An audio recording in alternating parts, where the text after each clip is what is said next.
کہ عبادت کا کوئی فائدہ نہیں ہے۔ آپ عبادت کر کے اپنے پڑوسیوں کو تکلیف دے رہے ہو تو بڑا ایسی عبادت کا اسلام سے کیا لینا دینا ہے؟ اسلام نے پڑوسیوں کے تعلق سے سب سے زیادہ کہا ہے کہ پڑوسیوں کا احترام کرو، پڑوسیوں کے حقوق ادا کرو۔ اللہ کے نبی پر پڑوسیوں کے تعلق سے آسمان سے اتنی باتیں آتی، اللہ کے نبی یہ سمجھنے لگ گئے کہ شاید اب انتقال ہونے پر وراثت بھی انہیں دی جائے گی۔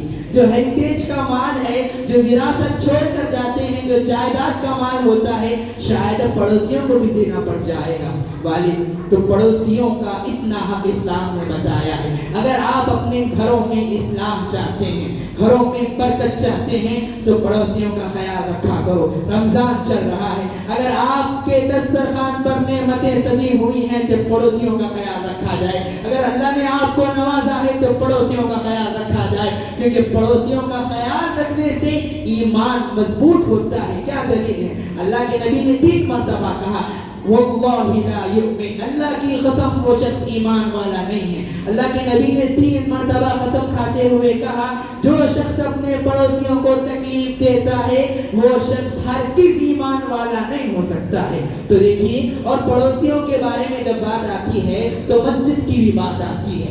جب مسجد میں پارکنگ کی بات آتی ہے، اگر آپ کی پارکنگ کے ذریعے کسی غیر پڑوسی کو تکلیف ہو رہی ہے تو یہ بھی تکلیف ہے، اس سے بھی تکلیف ہوتی ہے، تو اس کا بھی اہتمام کرنا چاہیے۔ اس میں بھی ہمیں دیکھنا چاہیے کہ ہم سے کہاں کوتاہی غفلت ہو رہی ہے۔ تو بہرحال ہمیں گھر میں اصلاحی ماحول پیدا کرنے کے لیے، گھر میں برکت لانے کے لیے سب سے پہلے جو کام کرنا ہے وہ ہے دینی ماحول پیدا کریں، ایک دوسرے کو عبادت کی طرف لے آئیں۔ دوسرا، حسن معاشرت، ایک دوسرے کے ساتھ اچھا پیش کریں، میاں بیوی سے اچھا پیش کریں۔ اللہ کے نبی اور اللہ رب العالمین نے صاف کہا ہے قرآن مجید میں وَعَاشِرْهُنَّ بِالْمَعْرُوفِ، مردوں سے مخاطب ہوتے ہوئے اللہ نے کہا کہ اپنے بیویوں کے ساتھ اچھا پیش کرو، کیونکہ مرد دن بھر کام کر کے آتے ہیں اور تمام کام کا نتیجہ گھر میں نکالتے ہیں، یہ بالکل غلط ہے۔ اسلام نے اس سے منع کیا ہے۔ تو گھر میں اصلاح اور گھر میں برکت اسی وقت آئے گی جب آپ دینی کام کے لیے گھر والوں کو ابھاریں گے۔ باہر کا کام باہر رکھیں